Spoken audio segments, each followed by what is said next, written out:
कहानी की शुरुआत में हम एक कपल को दी विच डाइनर नाम के एक रेस्टोरेंट के पास जाते हुए देखते हैं। रेस्टोरेंट के बाहर के बोर्ड पर लिखा था कि ये रेस्टोरेंट सूरज डूबने के बाद और सूरज निकलने के पहले तक ही खुला रहता है। वो रेस्टोरेंट बंद था, इसीलिए वो लोग वहाँ से चले जाते हैं। लेकिन उनके वहाँ से जाते ही वो रेस्टोरेंट की सारी लाइट्स ऑन हो जाती है और रेस्टोरेंट के बोर्ड पर मैजिकली ये लिखा जाता है कि हम लोगों की इच्छाएं भी पूरी करते हैं। इसके बाद हमें रेस्टोरेंट के अंदर एक आदमी को दिखाया जाता है। वो रेस्टोरेंट के शेफ को अपनी परेशानी बता रहा था और वो शेफ उसके लिए खाना तैयार कर रही थी। इस रेस्टोरेंट की जो शेफ थी वो एक चुड़ैल थी। वो लोगों को अपना खाना खिलाकर उसकी इच्छाएं पूरी करती थी। वो आदमी कहता है कि मेरे 2 बच्चे हैं, मुझे उन्हें खुश रखने के लिए पैसों की जरूरत है, इसीलिए मेरी विश ये है कि मैं कल की लॉटरी जीत जाऊं। जिसके बाद वो विच उसे एक डिश ला कर देती है और उससे कहती है कि तुम्हारी आंखें बहुत अच्छी है। वो आदमी उस डिश को खाने लगता है तो विच उसे रोकती है और उसे कहती है कि मेरी इच्छा पूरी करने वाली डिश को खाकर तुम्हारी विश तो पूरी हो जाएगी, लेकिन तुम्हें इसकी कीमत चुकानी होगी। वो आदमी विच की पूरी बात नहीं सुनता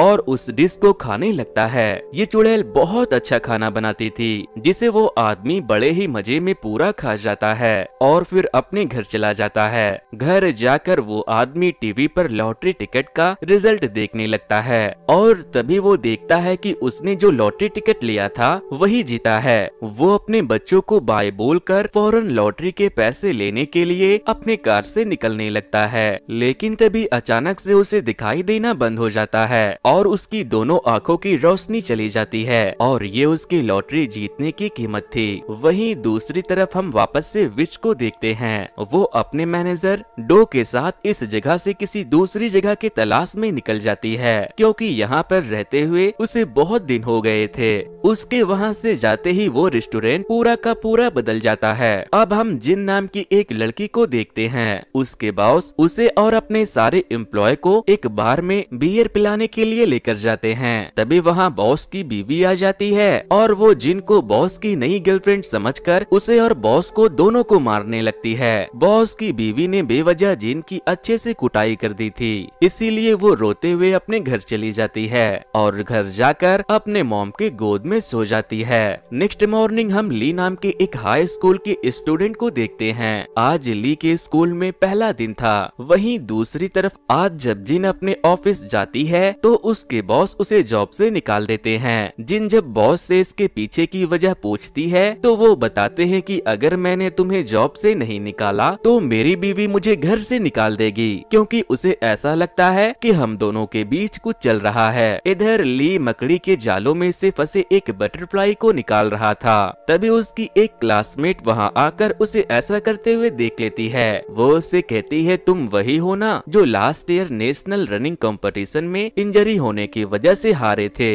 वो उससे पूछती है कि अब तुम्हारा पैर कैसा है, जिस पर ली उसे कोई भी भाव नहीं देता। वो उसे बाय बोलकर वहाँ से चला जाता है। अगले दिन जिन की मॉम उससे कहती है कि तुम दोबारा किसी के पास जॉब करो, इससे अच्छा तुम कोई रेस्टोरेंट क्यों नहीं ओपन कर लेती। इसके बाद जिन की मॉम उसे एक रेस्टोरेंट के पास लेकर जाती है और उससे कहती है कि इस रेस्टोरेंट की ओनर ने मुझसे कहा था कि वो इस जगह को बेचना चाहती है। वो लोग अंदर जाते हैं तो रेस्टोरेंट की ओनर कुंग उन्हें वो जगह अपने शेफ और अपने सारे इक्विपमेंट के साथ 5 करोड़ में बेचने के लिए तैयार हो जाती है। जिसके बाद अगले ही दिन जिन की मॉम बैंक से लोन लेकर उस जगह को खरीद लेती है और पूरा पेपर वर्क भी क्लियर करवा लेती है। इधर हम ली को देखते हैं। इंजरी के बाद वो फिर से रनिंग कंपटीशन में पार्टिसिपेट करने की तैयारी कर रहा था। शाम को जब ली घर आता है तो उसके डैड ड्रिंक करते हुए उसे बताते हैं कि मैंने एक नया घर लिया है, नेक्स्ट वीक हम वहाँ शिफ्ट होने वाले हैं। नेक्स्ट मॉर्निंग जिन अब उस रेस्टोरेंट की मालिक बन चुकी थी। उसके रेस्टोरेंट में बहुत सारे कस्टमर भी आए थे। जिनकी मॉम बहुत खुश थी। तभी उनका शेफ आकर उनसे कहता है कि मुझे कुछ दिनों की छुट्टी चाहिए, मुझे कुछ काम से अपने गांव जाना है। दूसरी तरफ ली के क्लास के एक बच्चे योंग को उसके क्लास के बदमाश बच्चे जबरदस्ती अपना बचा हुआ बासी खाना खिला रहे थे। थोड़ी देर के बाद जब क्लास शुरू होती है तो योंग को वोमिटिंग आने लगती है। वो बाथरूम की तरफ जाने लगता है तो वो बदमाश लड़के उसे पकड़कर टीचर को बोल देते हैं, जिससे कि योंग वहीं उल्टी कर देता है। इसके बाद ली योंग के पीछे बाथरूम में जाता है और उसे अपनी रनिंग सूट देकर उसके गंदे कपड़े साफ करने लगता है। ली ने योंग की मदद की थी, इसीलिए वो उसे अपने साथ अपने घर रेमिन खिलाने लेकर जाता है, जहाँ ली देखता है कि योंग की माँ बहुत बीमार है और वो खांस रही है। तभी उसे अपनी मॉम की याद आने लगती है। योंग की मॉम भी इसी तरह खांसते खांसते मर गई थी। अब हम वापस से विच को देखते हैं। वो अब जिन के घर के पास ही रह रही थी। विच के पैरों में खुद की विश पूरी करते करते स्कैर्स पड़ चुके थे। उसका सपोर्टर जो कि उसका परछाई भी था, वो उससे कहता है कि अगर आपने दोबारा अपने लिए कोई विश मांगी तो हो सकता है आपकी जान चली जाए। अगले दिन जिन के रेस्टोरेंट में सिर्फ एक ही कस्टमर आया था। उनका सिर्फ वहाँ नहीं था, इसीलिए उसके लिए खाना जिनकी मॉम ने बनाया था। लेकिन उस कस्टमर को मॉम के हाथों का खाना थोड़ा भी पसंद नहीं आता, इसीलिए वो वहाँ से चला जाता है। थोड़ी देर के बाद मॉम को पता चलता है कि उनके रेस्टोरेंट की पुरानी ऑनर कुंग ने उनके बगल में एक बहुत ही अच्छा और बड़ा रेस्टोरेंट खोल लिया है और सारे कस्टमर उनके पास ही जा रहे हैं। इसीलिए वो दोनों कुंग के पास जाती है और उससे कहती है कि तुमने ऐसा क्यों किया? तुमने तो अपने सारे स्टाफ और सामान के साथ अपने रेस्टोरेंट को मुझे दे दिया था। तभी वहाँ पर वो सिर्फ भी आ जाता है, जिसके खाने के टेस्ट के वजह से कस्टमर उनके दुकान पर आते थे। जिनकी मॉम समझ जाती है कि किंग ने उन्हें धोखा दिया है और उनके पैसों से नया रेस्टोरेंट ओपन कर लिया। जिनकी माँ रोने लगती है और योंग से उसका रेस्टोरेंट बंद कर देने को कहती है, लेकिन योंग अपने आदमियों से कहकर उन्हें धक्के देकर बाहर निकलवा देती है। लेकिन अपने मॉम की बेइज्जती होते हुए देखकर जिन उनसे लड़ने लगती है, जिसके बाद वो लोग पुलिस बुला लेते हैं। इधर वो बदमाश बच्चे फिर से योंग को मार रहे थे, लेकिन तभी ली वहाँ पहुँच जाता है। लेकिन ली उन्हें कुछ नहीं करता और योंग को अपने साथ ले जाने लगता है। तभी वो बदमाश लड़के फिर से योंग को मारने लगते हैं, जिसके बाद ली उन लोगों को रोकने के लिए उनसे लड़ने लगता है। लेकिन वो लोग 3 थे और ली अकेला, इसीलिए वो ली को भी मारने लगते हैं। तभी वहाँ पुलिस पहुँच जाती है और उन लोगों को झगड़ा करते हुए देखकर अपने साथ ले जाती है। पुलिस स्टेशन में जिन भी मौजूद थी, वो पुलिस वालों को बता रही थी कि कुंग ने उन लोगों के साथ चीट किया है, इसीलिए उन्हें उनके ऊपर केस कर देना चाहिए। वहीं जिन के बगल में ली उसका दोस्त और उन बदमाश लड़कों का हेड बैठा हुआ था। ऑफिसर उन बदमाश लड़कों से पूछताछ कर रहे थे। तभी एक जूनियर ऑफिसर वहां आकर बताता है कि हमें ऊपर से एक कॉल आया है इन लड़कों को छोड़ देने के लिए, इसीलिए ऑफिसर उन तीनों को छोड़ देते हैं। जिसके बाद जिन ऑफिसर से कहती है कि तुम्हें दिखाई नहीं देता कि विक्टिम ये दोनों हैं, वो दोनों नहीं जिन्हें तुमने छोड़ दिया। जिसके बाद ऑफिसर ली और योंग को भी समझा बुझा कर छोड़ देते हैं। फिर जब ली वहाँ से जाने लगता है तो जिन उससे कहती है कि मुझे पता है तुमने कुछ नहीं किया होगा, लेकिन तुम्हें ज्यादा अच्छा बनने की जरूरत नहीं है। जितना अच्छा बनोगे लोग तुम्हारा उतना ही इस्तेमाल करेंगे। अगले दिन हम विच को देखते हैं। वो एक सिगरेट को निकालकर जैसे ही पीती है उसका ड्रेस चेंज हो जाता है। इधर ली ने अपने रेस्टोरेंट को रेंट पर लगाने के लिए एक बोर्ड लगा दिया था। तभी उसकी मॉम उसे कॉल करके बताती है कि मैं तुम्हारे डैड के पास जा रही हूँ, उनकी तबीयत बहुत खराब है, उन्हें हार्ट अटैक आया है। वो जिनको भी अपने साथ चलने को कहती है, लेकिन वो मना कर देती है क्योंकि वो अपने डैड से नफरत करती थी। थोड़ी देर के बाद मिस विच जिन के रेस्टोरेंट में आती है और जिन से कहती है मैंने सुना है तुम इस जगह को रेंट पर लगाना चाहती हो, जिस पर जिन कहती है कि तुम पूरे रेस्टोरेंट को ही मुझे रेंट पर दे दो और इसके बदले में मैं तुम्हारी एक विश पूरी कर दूंगी। जिन उससे पूछती है कि तुम कौन हो, जिस पर वो उसे अपना बिजनेस कार्ड देती है और कहती है मैं एक इच्छा पूरी करने वाली चुड़ैल हूँ। वो जिन से पूछती है कि बताओ तुम्हारी क्या इच्छा है। जिन मजाक मजाक में कह देती है कि मुझे मिस कुंग से अपना बदला लेना है। जिसके बाद चुड़ैल जिन को एक कॉन्ट्रैक्ट पेपर पर साइन करने को देती है और फिर अपने एक छोटे से बैग से जिन की इच्छा पूरी करने के लिए अपने जादुई डिश को बनाना शुरू करती है और फिर उसे बनाकर जिन को सर्व करती है। जिन उसके डिश को देखकर रह नहीं पाती और खाने लगती है और उसे भी चुड़ैल का खाना बहुत पसंद आता है। जिनके उस डिश को खाते ही बहुत सारे चूहे कुंग के रेस्टोरेंट पर हमला कर देते हैं। उस वक्त वो पैसे गिन रही थी और तभी कोई बुरी शक्ति कुंग को भी मार देती है। नेक्स्ट मॉर्निंग जिनकी आंख एक डरावने सपने के साथ खुलती है और उसे पिछले रात घटी घटना याद आने लगती है जब वो मिस विच से मिली थी। उसे ये सब एक सपना लग रहा था। नेक्स्ट मॉर्निंग जब जिन तैयार होकर रेस्टोरेंट जाने लगती है तो वो पुलिस वालों को कुंग की डेड बॉडी ले जाते हुए देखती है। विच ने जिन की इच्छा पूरी कर दी थी जिसे देखकर जिन के होश उड़ जाते हैं और वो बहुत अफसोस करने लगती है। अब हम एक बे नाम के एक लड़के को देखते हैं। वो एक धोबी के पास जाकर उसे उसके कस्टमर के कपड़े वापस करता है जिसे उसने इंटरव्यू देने के लिए भाड़े पर लिया था।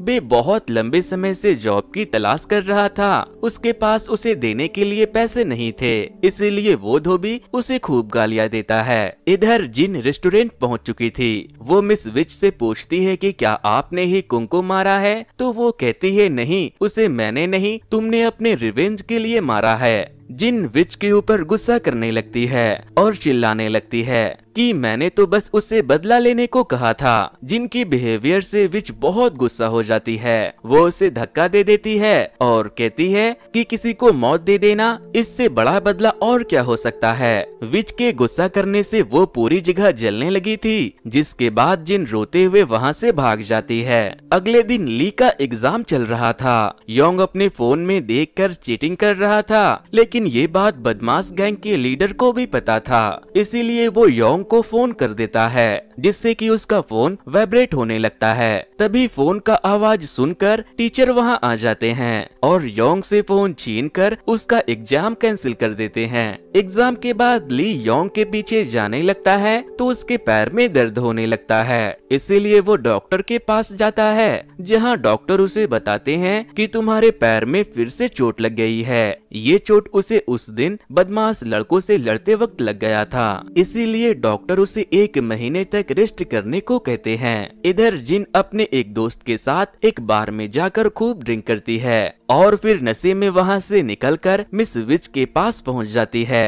वो उसका ड्रिंक पीकर उससे कहती है कि मुझे इस रेस्टोरेंट के प्रॉफिट में आधा हिस्सा चाहिए, जिस पर विच कहती है कि ठीक है। ये सुनकर जिन वहाँ से वापस चली जाती है। वहीं दूसरी तरफ ली योंग से मिलने के लिए हॉस्पिटल जाता है क्योंकि योंग ने खुदकुशी करने की कोशिश की थी। योंग ली से कहता है कि मैं ना तो पढ़ाई में अच्छा हूँ ना ही स्पोर्ट्स में, मैं अपने लैब के साथ करूँ तो क्या करूँ, मेरे अंदर तो खुद को खत्म करने की भी हिम्मत नहीं है। इधर विच से मिलने के लिए एक दूसरी विच आती है और उससे कहती है कि अगर तुमने अपनी हदें पार की तो तुम विच नहीं रह जाओगी, जिस पर विच कहती है कि तुम क्या सीसीटीवी हो जो हमारे ऊपर नजर रख रही हो, तुम अपने काम से काम क्यों नहीं रखती। जिसके बाद वो वहाँ से चली जाती है। अब हम ली को देखते हैं। वो बिल्डिंग से नीचे कूदने वाला था क्योंकि अपने पैरों में चोट लगने के बाद वो अपने डैड का उसका एथलीट बनने का सपना पूरा नहीं कर सकता था और अपने दोस्त की भी कोई मदद नहीं कर सकता था। वो बिल्डिंग से छलांग लगाता, इससे पहले उसे उसके दोस्त योंग का कॉल आता है। योंग कहता है कि मैं हार नहीं मानूंगा, मैं लड़ूंगा, जिस पर ली कहता है ये तुमने बहुत अच्छा डिसीजन लिया है, तुम्हें इतनी जल्दी हार नहीं मानना चाहिए। इसके बाद ली भी बिल्डिंग से कूदने का थॉट अपने दिमाग से निकाल देता है। दोस्तों, अगर ये वीडियो आपको अच्छी लग रही हो तो इस वीडियो को लाइक करके मेरे चैनल को सब्सक्राइब करना बिल्कुल भी ना भूले, क्योंकि वीडियो को लाइक और चैनल को सब्सक्राइब करने में उतना वक्त नहीं लगता जितना वक्त मुझे आप लोगों के लिए इस तरह की वीडियो बनाने में लग जाती है। अब हम मिस्टर डो को देखते हैं। वो मिस विच के रेस्टोरेंट में आता है और अपने छड़ी के जादू से उस पूरे रेस्टोरेंट के इंटीरियर को बदल देता है। तभी जिन वहाँ आती है। रेस्टोरेंट का ये वाला थीम देखकर वो सरप्राइज हो जाती है। वो डू से पूछती है कि कौन हो आप, तो वो कहता है कि मैं मिस विच का सपोर्टर हूँ। तभी मिस विच भी वहाँ आ जाती है। फिर मिस्टर डो जिन को एक छोटा सा पेड़ गिफ्ट करते हैं और फिर उसे एक झाड़ू भी देते हैं। उस झाड़ू को देखने के बाद जिन को लगता है कि शायद ये वही झाड़ू है जिससे चुड़ैल उड़ती होगी। अब जिन मिस विच के साथ काम करने वाली थी वो मिस विच से पूछती है कि तुम रेस्टोरेंट रात को ही क्यों खोलती हो, रात में कोई नहीं आएगा। जिस पर मिस विच कहती है कि तैयार हो जाओ, कोई आने वाला है। थोड़ी देर के बाद ली उसी रेस्टोरेंट के पास से गुजर रहा था। आज उसने कुछ नहीं खाया था, इसीलिए वो उस रेस्टोरेंट के अंदर चला जाता है जहां वो जिन को देखता है। वो उसे जानती थी क्योंकि वो उसे पुलिस स्टेशन और ग्रोसरी स्टोर पर पहले भी मिल चुकी थी। तभी वहां विच भी आ जाती है, लेकिन जिन ली को वहां से अपने साथ लेकर बाहर चली जाती है और उससे कहती है कि तुम कहीं और जाकर खा लो, क्योंकि ये रेस्टोरेंट एक चुड़ैल का है जो तुम्हें अपना जादुई डिश खिलाकर तुम्हारे एक इच्छा को पूरा करेगी, लेकिन तुम्हें इसके बदले में उसे कुछ देना होगा। ली कहता है कि फिर तो मुझे उसका डिश जरूर खाना चाहिए और फिर वो वापस से रेस्टोरेंट के अंदर चला जाता है। विच उसे कहती है कि तुम एक बार जो विश मांगोगे उसे फिर बदल नहीं सकते और कीमत वो होगी जो मैं चाहूंगी। ली कहता है कि मुझे मंजूर है, लेकिन आप प्लीज मिस जिन को मेरे विश के बारे में मत बताना। इसके बाद मिस विच ली के लिए खाना तैयार करने लगती है। तभी जिन वहां आती है तो वो उससे कहती है कि जाओ मैनड्रेक के कुछ पत्ते और बेसमेंट से फलाने ढिमकाने जड़ी बूटी को ले आओ। लेकिन जब जिन मैनड्रेक के पौधे से पत्ते तोड़ने लगती है तो वो पौधा बोलने लगता है, जिससे कि जिन डर जाती है और मिस विच को बुलाने लगती है। मिस विच वहां आती है और जिन से कहती है कि हाँ ये बोल सकता है। जिन कहती है कि ये ऐसे कैसे बोल सकता है। इसके बाद जिन बेसमेंट से जादुई जड़ी बूटी लेने चली जाती है। वहाँ बहुत सारे जादुई जड़ी बूटी रखे हुए थे। जिन जड़ी बूटियों को लाकर मिस विच को देती है। वो जब उस जड़ी बूटियों को अपने खाने में मिलाती है तब हम रेस्टोरेंट के बाहर से किसी शक्ति को वहाँ आते हुए देखते हैं। इसके बाद मिस विच ली को खाना सर्व करती है और ली को भी उस चुड़ैल का खाना बहुत पसंद आता है। इसके बाद जब वो वहाँ से जाने लगता है तो मिस विच उसे अपना बिजनेस कार्ड देती है। उसके वहाँ से जाने के बाद जिन विच से पूछती है कि ली ने क्या विश मांगा, जिस पर वो उसे ली के विश के बारे में बताने से मना कर देती है। ली वहाँ से अपने घर पहुँचता है तो उसके डैड अपने नए घर में शिफ्ट होने के लिए पैकिंग कर रहे थे। अगले दिन फिर से जब जिन सो रही थी तो उसे बहुत डरावने सपने आते हैं।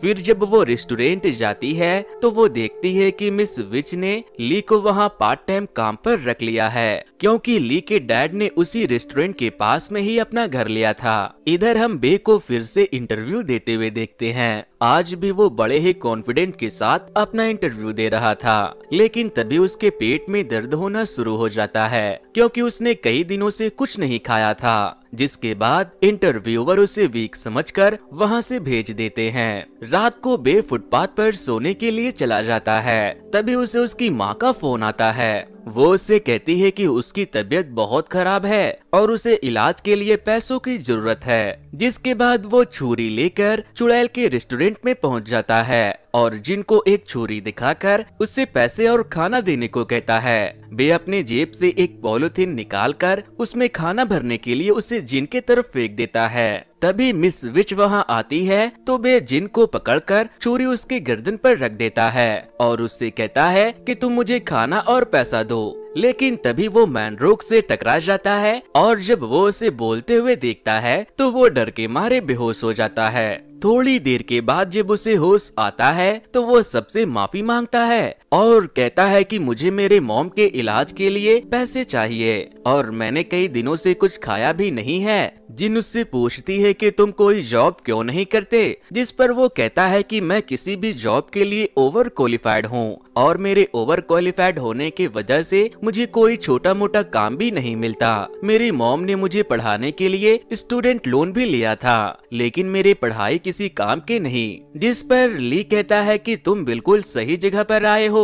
मिस विच दूसरों की इच्छाएं पूरी करती है। चुड़ैल पूछती है कि तुम्हारी क्या इच्छा है, जिस पर वो कहता है कि मैं बस एक अच्छा सा जॉब करना चाहता हूँ। जिन उससे कहती है कि क्या तुम सच में ये करना चाहते हो, क्योंकि तुम्हें इसके लिए एक भारी कीमत चुकानी पड़ेगी। बे कहता है मेरे पास तुम्हें देने के लिए कुछ नहीं है, जिस पर मिस चुड़ैल कहती है कि तुम्हारी उंगलियां बहुत प्यारी है। इसके बाद जिन और मिस विच किचन में बे के लिए डिश तैयार करने के लिए जाती है और थोड़ी देर के बाद वो उसके लिए ब्लैक चिकन लेकर आती है, जिसे देखते ही बे के मुंह में पानी आने लगता है। वो उसे खाना शुरू करता है और वो इतना बेसब्र की तरह खाता है जैसे वो सालों से भूखा था। मस्त खा कर बे कहता है कि वाह चुड़ैल वाह, क्या खाना बनाया है तुमने। इसके बाद जब वो वहाँ से जाने लगता है तो ली उससे कहता है कि कल सुबह होते ही तुम्हारी इच्छा जरूर पूरी हो जाएगी। बे वहाँ से खाकर खुशी खुशी रोड की तरफ टहल रहा था, तभी वो एक आदमी को एक लड़की को मारते हुए देखता है। वो उस आदमी को रोकने की कोशिश करता है तो वो आदमी उसे चाकू दिखाता है और उसे वहाँ से भाग जाने को कहता है, लेकिन बे नहीं जाता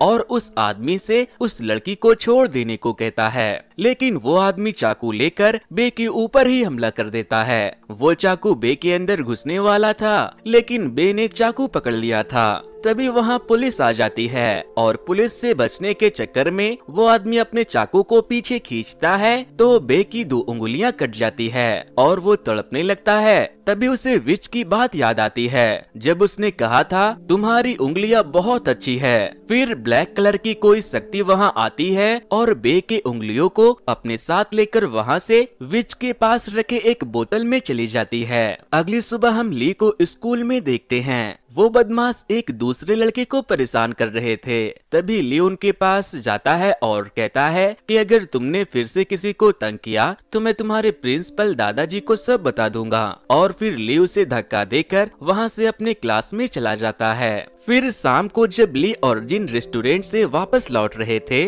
तो ली जिन को बे का एक न्यूज दिखाता है, जिसमें ये बताया जा रहा था कि बहादुर बे ने अपने जान पर खेलकर एक लड़की की जान बचाई, जिसमें उसने अपने दोनों उंगलियां गवा दिए। जिसके बाद पुलिस ने उसके इस बहादुरी को देखकर उसे ढेर सारा इनाम देने का फैसला किया है। इसके बाद वो दोनों बातें करते हुए अपने घर जाने लगते हैं। तभी जिन ली से पूछती है कि क्या तुम्हारा विश पूरा हुआ, तो वो उसे कुछ नहीं बताता और मुस्कुराते हुए वहाँ से चला जाता है। अगली सुबह जब जिन सो रही थी तो उसे एक सपना आता है। उसे अपने सपने में बे की कटी हुई उंगलियां दिखाई देती है। वो डरकर मारे वहाँ से भागती है तो वो अपने बचपन में पहुँच जाती है, जहाँ एक औरत उसका हाथ पकड़ती है तो उसे एक भूत दिखाई देता है और तभी उसकी नींद खुल जाती है। आज कई दिनों के बाद योंग वापस से स्कूल आया था। ली उसे वेलकम करता है और एक लड़की उसे अपना नोटबुक भी देती है, लेकिन तभी वो बदमाश लड़के फिर से उसे परेशान करने लगते हैं। आज जब वो हमेशा की तरह उन्हें देखकर खड़ा नहीं होता तो एक लड़का उसे जबरदस्ती पकड़कर खड़ा कर देता है। योंग कहता है कि अब मैं तुमसे नहीं डरता।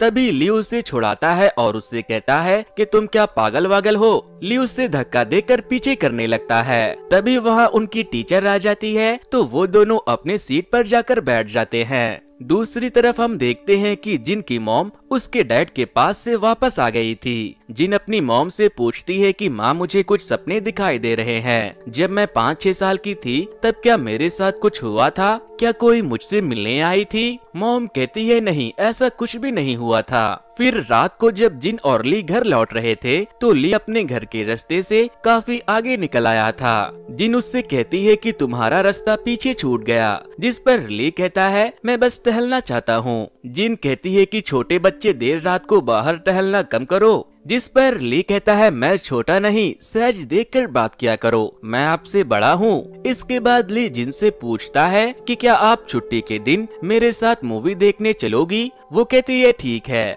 अगले दिन जब जिन रेस्टोरेंट पहुंचती है तो वो रात का बचा हुआ एक डिश देख लेती है। उसे देखकर वो रह नहीं पाती और उसे खाना शुरू कर देती है, जबकि चुड़ैल ने उसे जूठा खाने से मना किया था। इसके बाद जिन वहां से अपने दोस्त के साथ शॉपिंग करने चली जाती है, जहां उसे एक बहुत ही फेमस रैटर दिखाई देता है जिसे उसकी दोस्त बहुत पसंद करती थी। थोड़ी देर के बाद जब वो लोग वहां से लौटने लगते हैं तो वो राइटर किम उसे लिफ्ट में मिल जाता है। तभी लिफ्ट में अचानक से टर्बुलेंस आने की वजह से किम जिन का हाथ पकड़ लेता है और किम को उसके हाथ पकड़ते ही जिन को कुछ विजन आने लगते हैं। फिर जब लिफ्ट ओपन होता है तो किम वहां से चला जाता है। घर आकर जिन अपने दोस्त के साथ टीवी देख रही थी। टीवी पर किम का ही इंटरव्यू आ रहा था। तभी उसे याद आता है कि किम ने लिफ्ट में उसका नंबर लिया था और उसके जाने के बाद किम का पेन लिफ्ट में ही गिर गया था। तभी उसे किम का कॉल आ जाता है। जिन अपने दोस्त के पास से उठकर वहां से चली जाती है। किम कहता है ये मैं बोल रहा हूँ, हम दोनों लिफ्ट में मिले थे।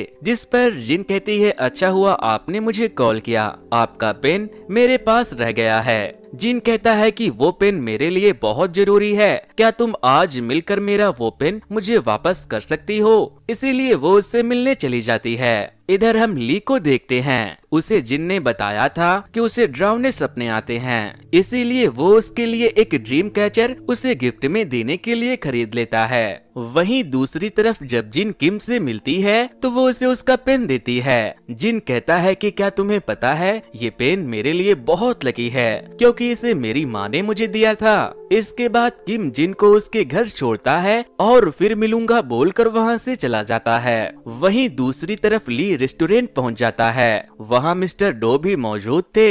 मिस विच ली से पूछती है कि आज तुम्हारी छुट्टी थी तो फिर तुम यहाँ क्यों आए हो? ली पूछता है कि क्या मिस जिन यहाँ आई थी? जिन ने उसे आज उसके साथ मूवी देखने जाने के लिए कहा था, लेकिन वो ना तो ली का फोन उठा रही थी और ना ही उसके मैसेज का रिप्लाई कर रही थी। मिस्टर डो उसे अपने साथ ड्रिंक करने के लिए लेकर जाते हैं और उससे कहते हैं कि देखो बच्चे, किसी से भी ज्यादा उम्मीद मत लगाना। जब तुम्हारी उम्मीद टूटेगी तो तुम्हें बहुत तकलीफ होगा।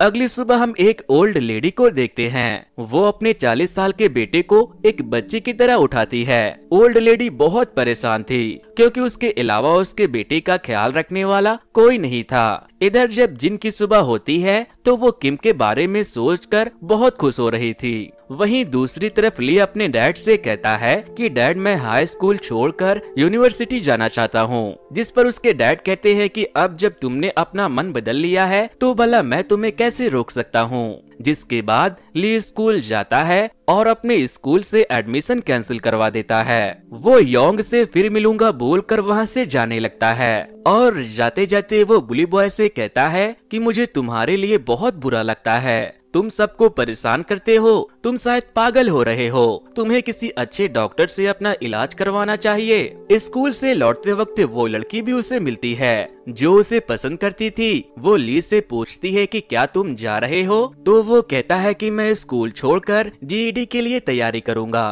ताकि मैं यूनिवर्सिटी में एडमिशन ले सकूं। इसके बाद ली वहां से रेस्टोरेंट चला जाता है जहां जिन उसे मिलती है तो वो जिन को बताता है कि मैंने स्कूल छोड़ दिया है क्योंकि मैंने जीईडी के लिए प्रिपेयर करने का प्लान बनाया है। तभी जिन कल उसके साथ फिल्म देखने न जाने के लिए सॉरी बोलती है, जिस पर ली कहता है कि कोई बात नहीं, हम फिर कभी चले जाएंगे। अगले दिन वो ओल्ड लेडी रेस्टोरेंट में कुछ स्वीट के साथ आती है और वो उस स्वीट को जिन को दे देती है। फिर वो जिन से पूछती है कि तुम्हारी एज कितनी है? जिन कहती है कि मैं 28 साल की हूँ। फिर वो ओल्ड लेडी उससे पूछती है कि क्या तुम सिंगल हो? जिन पूछती है कि आप मुझसे ये सब सवाल क्यों कर रही हो? जिस पर वो कहती है कि मेरा बेटा अभी अभी 40 साल का हसीन जवान हुआ है, मैं उसके लिए बिल्कुल तुम्हारी तरह एक लड़की की तलाश कर रही हूँ। फिर वो जिन को अपने बेटे की फोटो दिखाती है और वो ली की तरफ इशारा करते हुए कहती है जरा मेरे बेटे को तो देखो, वो इस छुछुंदर से भी अच्छा दिखता है। जिस पर जिन कहती है कि नहीं नहीं, मैं पहले से किसी को पसंद करती हूँ। जिसके बाद वो बूढ़ी औरत वहाँ से जाने लगती है, लेकिन तभी इच्छा पूरी करने वाली चुड़ैल वहाँ आ जाती है और जिनसे पूछती है तुमने किसे मेरे रेस्टोरेंट से खाली पेट भेज दिया? तो दोस्तों आपको क्या लगता है आगे की कहानी में क्या होने वाला है? आखिर ली ने चुड़ैल से क्या विश मांगी थी और क्या चुड़ैल उस बूढ़ी औरत की इच्छा पूरी करेगी? अगर करेगी तो क्या जिन ही उसके 40 साल के बेटे की बहू बनेगी? ली के प्यार का क्या होगा और जिन का प्यार किम का क्या होगा? दोस्तों सवाल तो कई है जिसका जवाब आपको इस वीडियो पर 1.5 के लाइक्स कंप्लीट होते ही मिल जाएंगे। अगर वीडियो पर 1.5 के लाइक कंप्लीट हो चुके हैं तो वॉच नेक्स्ट पर क्लिक करके इसका दूसरा पार्ट जरूर से देख लेना। और अगर आप इसके दूसरे पार्ट को मिस नहीं करना चाहते हो तो इस चैनल को सब्सक्राइब करके उसके बाजू में मौजूद बेल आइकन पर प्रेस करके ऑल के ऑप्शन को जरूर से सिलेक्ट कर लेना। Thanks to you, good bye.